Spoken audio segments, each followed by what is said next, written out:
Hi, how are you? Welcome to another episode of the Run Pass Option with Pro Football Hall of Famer Isaac Bruce and Doc Holliday. I am Doc Holliday, and it's a solo show today because I got a couple of things I want to talk about. We're going to hook up with Isaac Bruce later on this week for an episode of the Run Pass Option. But today, right now, it's all about me because I got a couple of things I need to address. We know that the Golden State Warriors just won their fourth NBA championship in 8 seasons when they took care of the Boston Celtics in the NBA Finals last week. Golden State behind Steph Curry, Klay Thompson, and Draymond Green. They are NBA champions again, coming back from where they came back from a couple of years ago and really last year, especially a couple of years ago when they were absolutely horrible. Didn't make the playoffs last year, but Golden State able to come back and win the NBA championship this season. So they're supposed to have a NBA championship parade on this day, Monday, June 20th, which happens to be my 24th wedding anniversary to my queen, Yatasha Holiday. We actually started dating when I was at Lanier Junior High School back in 1987. We just didn't get married until 1998. So happy wedding anniversary to my wife, Yatasha. But Golden State Warriors supposed to have going to have their championship parade today, which is Monday, June 20th, 2022. But they say ain't no players and no one are going to be speaking at the championship parade. I guess they're just going to roll through a crowd of people, a crowd of fans, and just wave like a pageant or something, but no one is going to actually talk. That kind of sucks. I wouldn't take my ass out there. First of all, I wouldn't take my ass to a parade anyway to watch some cats come by and just wave at them because they won the championship, which they're going to get a ring for, and they just got paid millions of dollars for. I'm cool with that. I ain't got no problems with that, but I wouldn't take my ass out there. No, maybe it's because I'm a former college athlete and a former NFL player, professional athlete myself, that I don't make a big deal out of people like that. But I know fans love their teams, and they did contribute to that championship. But taking my ass out there in the heat and just watching somebody come by and just wave at me, no. Wave at me, no, I'm cool. Then they're not going to address the crowd. I'm straight. I think Draymond Green tweeted out something like he's just gonna stay at the crib since they are not allowed to talk or anything other than that. But and speaking of Draymond Green, Draymond Green made some comments after the Golden State Warriors won the NBA Finals on his podcast that I wanted to address because this is some of the same things that I say. But people get on my beam when I say it. And I got beam because my youngest daughter, Mackenzie, uses that term. Beam means getting on my head when I address some of the disrespectful and destructive things that some national media members say on these big platforms. So Draymond Green got on his podcast and he was talking about, a lot of people doubting them and a lot of things that are said and a lot of people be on television. And some former NBA players be on television and not really going off of basketball knowledge, but creating controversy and just being clowns and characters instead of just speaking basketball facts. And he was speaking of Stephen A. Smith and Kendrick Perkins. Now, Draymond Green called them coons. He used some harsh language to describe those two dudes. Now, I'm not gonna call them that, but they do have some tendencies where they do tear down a lot of brothers in sports. And it's the truth. But I get a hard time from Stephen A. Smith fans who say I'm trying to attack Stephen A. Smith to get some clout and I'm looking for a name, yada, yada, yada. No, that's not what I'm doing because I want Stephen A. Smith to have all the success in the world. I just want him to stop down talking and trying to destroy black athletes. That's the same. That's all I'm trying to do. I don't care nothing about clout and trying to make a name for myself because that stuff is vanity. That ain't what I'm doing.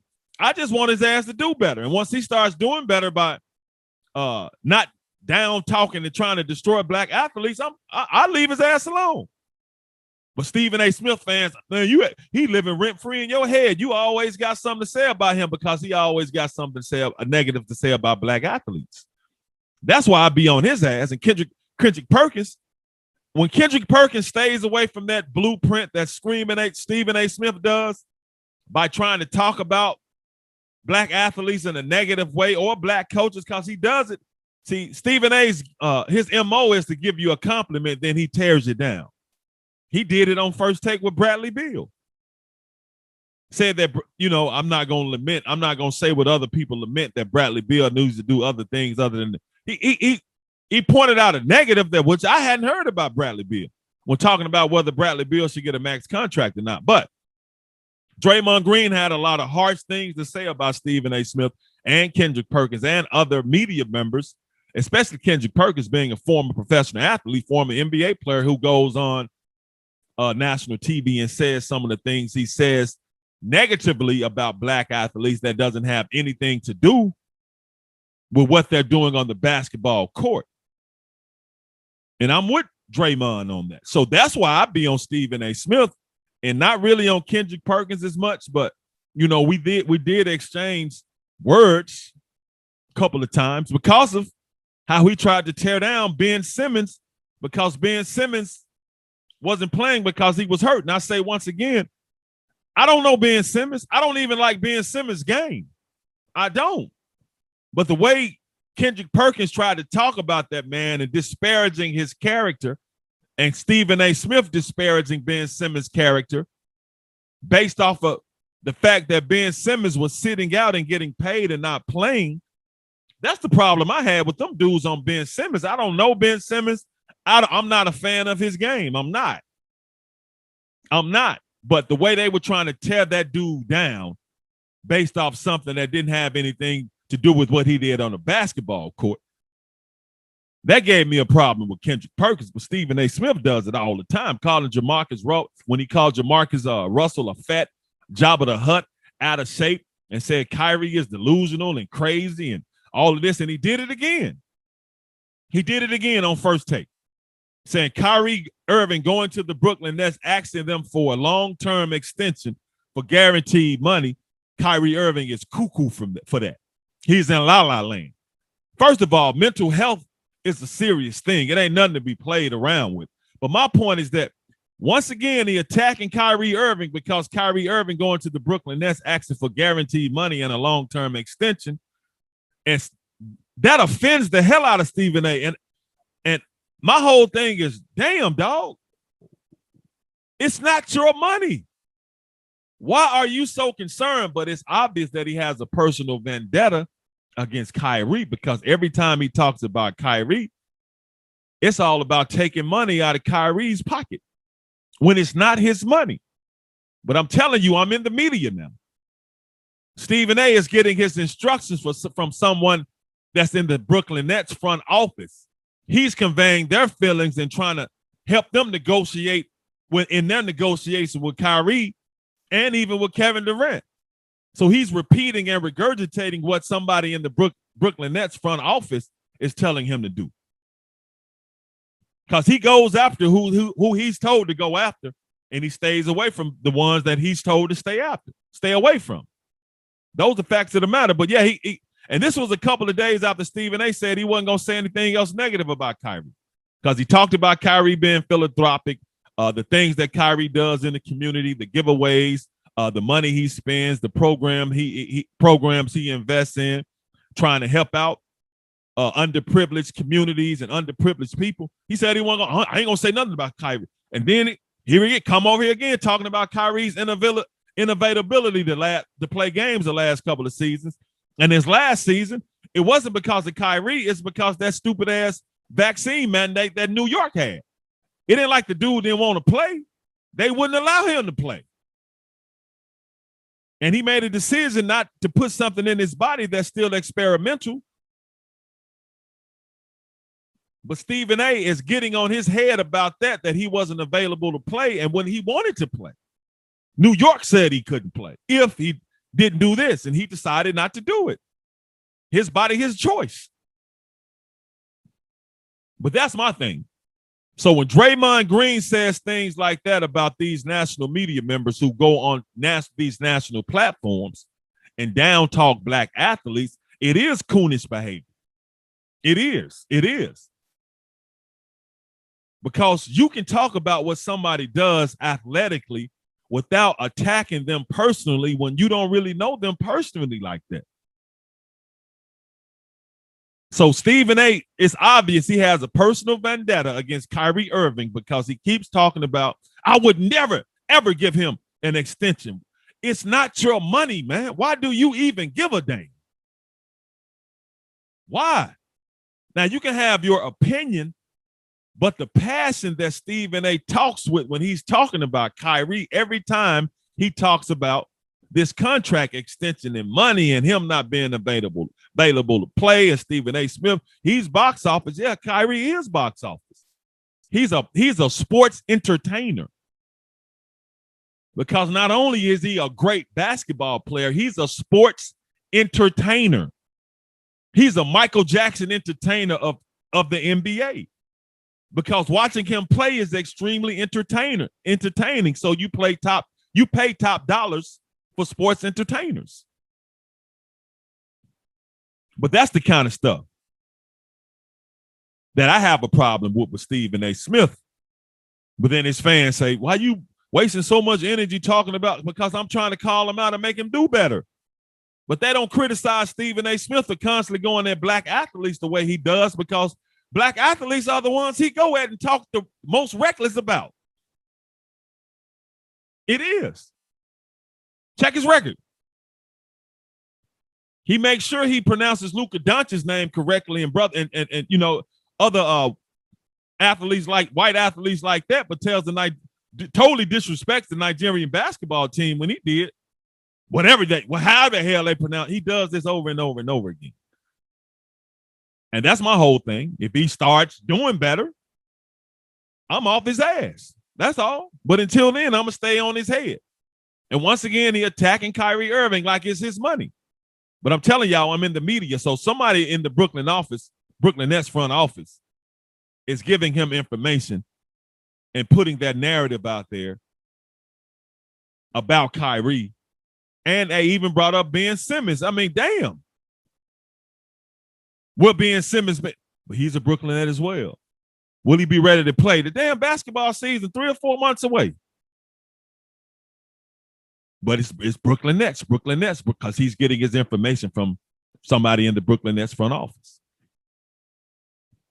So he's attacking them. And then Barkley, and they talked about and Charles Barkley said Kevin Durant won't get the respect from the NBA old heads until he actually leads the team to an NBA championship as the one lone superstar.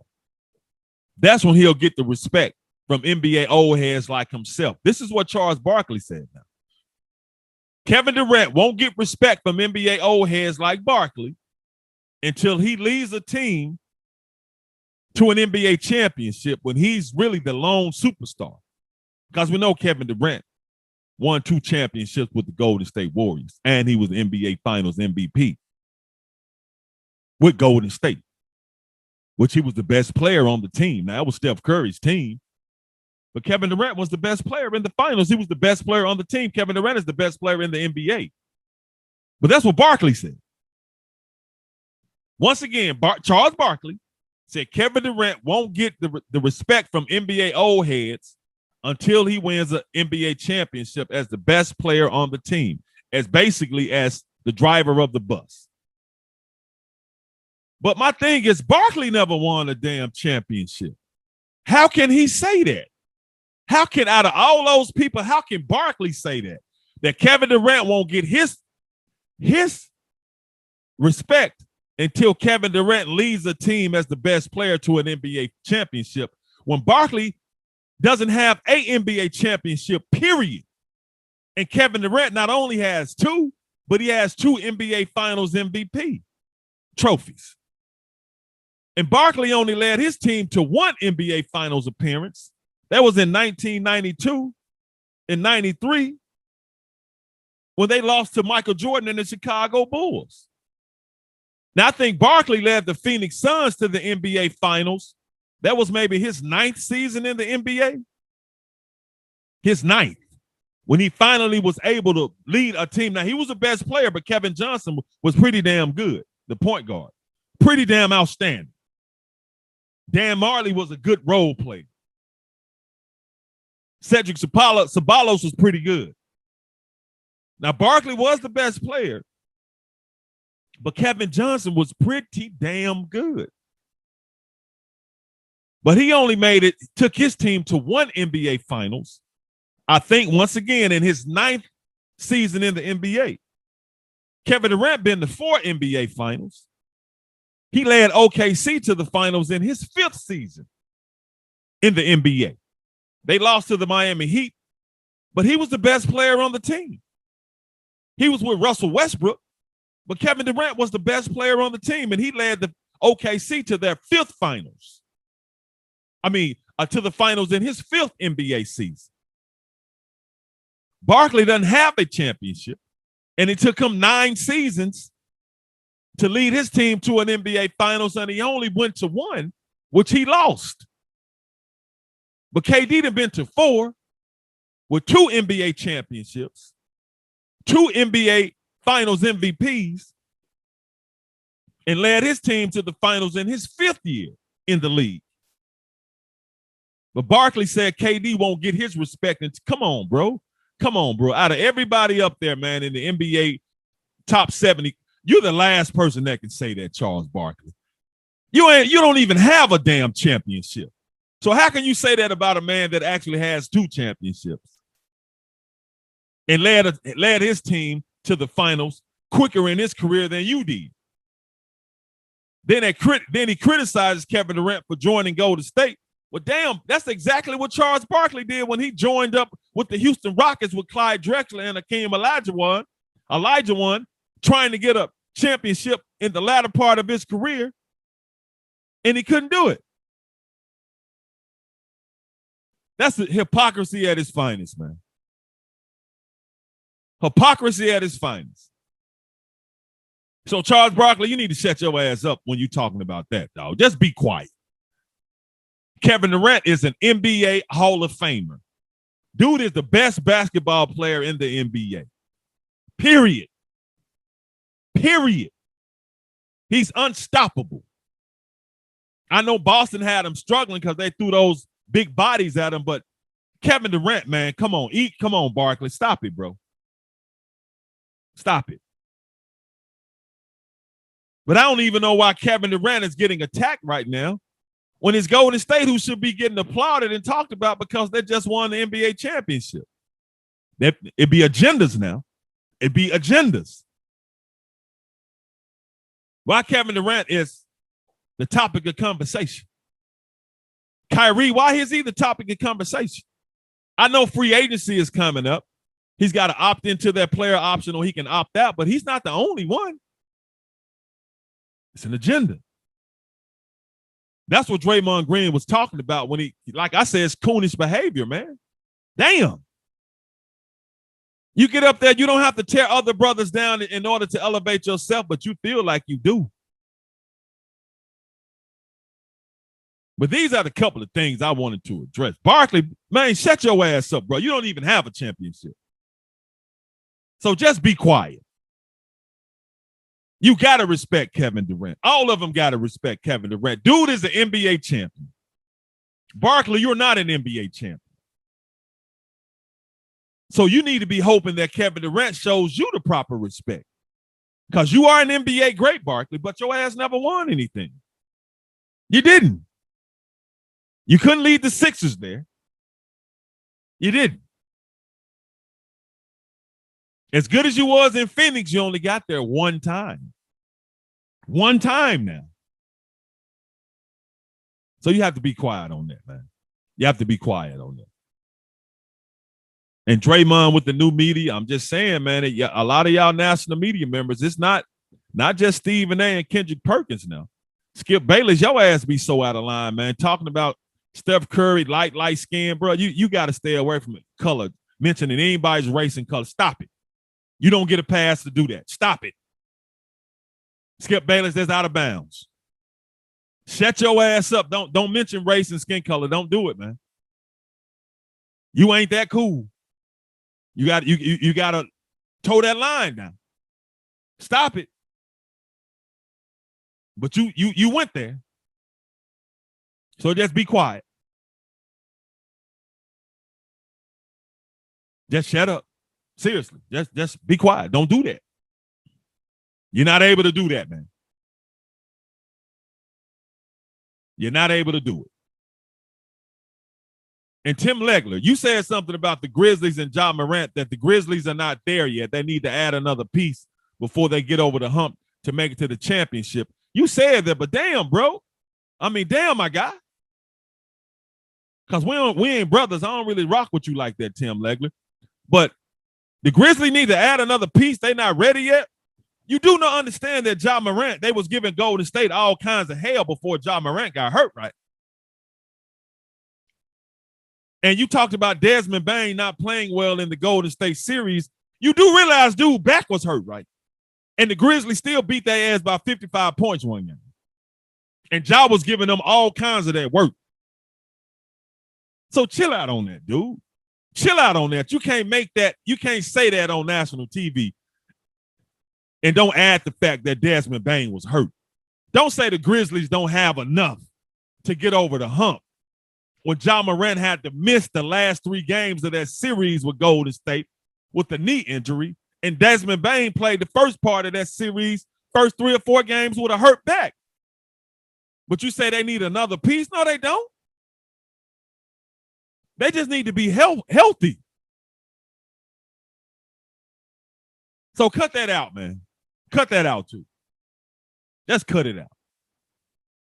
But, yo, those are some of the things I just wanted to get off my chest. Charles Barkley, shut your damn mouth, man, because Kevin Durant does not need you to validate him. He don't need respect from you. You need respect from him because he can sit at the table with NBA champions. You can't. You can sit at the table with NBA greats, but you can't sit at the table with NBA champions. He can. Not only that, he can sit at the other table with NBA Finals MVPs. You can't. So stop all the dogging to Kevin Durant, man, and this narrative, man, because he's the one that's going back at y'all ass on social media. Cut that shit out, man. And for the record, I'm not a fan of Charles Barkley. There are a lot of disrespectful things that Charles Barkley has said regarding the black community that I don't like and I don't agree with. So I'm not a Charles Barkley fan. Not as an announcer, as a broadcaster. Basketball-wise, round-bound and rebound was cold as hell. But as a broadcaster, no. I'm not. And PK Subban, once again, man, will you please, because Stephen A. Smith keeps talking about, I don't see black people playing hockey, which a lot of us don't. I don't see black people knowing anything about hockey, which that's not our sport. It's not. It's not. Black people don't hockey. I mean, we don't. But I have to remind Stephen A. Smith that, look, man, the first ever professional hockey league was an all-black league, the original Sixes. So just because we don't play hockey here in America, that don't mean the first pro hockey league, the original Sixers, was an all-black league, man. Damn. Don't show your ignorance of that. Don't. Come on, man. I mean, I don't watch hockey. I don't watch hockey. Like the NHL playoffs, they're in the finals. I think the Tampa Bay Lightning and the Colorado Avalanche. I do not give a damn because I don't like hockey. But when Stephen A. universally says and almost historically talk about how blacks in hockey don't. Now, the first ever pro hockey league was all black. The original Sixes. Checking my phone. Text. But yeah, man, cut it out. And one of the best plays and techniques and moves in hockey is the slap shot. A brother, Eddie Martin, invented that. The slap shot.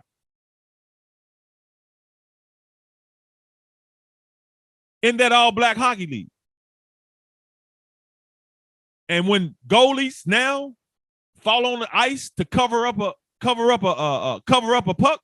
puck, I think they call it the butterfly technique, I think, was first done by Henry Braces Franklin, a black dude. Because for the longest, NHL made their goalie stand up, but Henry Braces Franklin was the first goalie to ever fall on the puck on the ice. Dive onto the ice and cover the puck up. So Stephen A. Smith, you make jokes about black people in hockey. Make sure you, when you laughing and joking about it, make sure you say that the first ever professional hockey league was the original Sixers, and it was an all-black hockey league. And Henry Martin, a black man, invented the slap shot. And Henry Braces Franklin invented the falling on the ice to cover the puck up. Okay? There's just a couple things I wanted to get off my chest. But that's going to do it for another episode of the Run Pass Option with Pro Football Hall of Famer Isaac Bruce. He's not here. And me, Doc Holliday. Till next time, I'm out.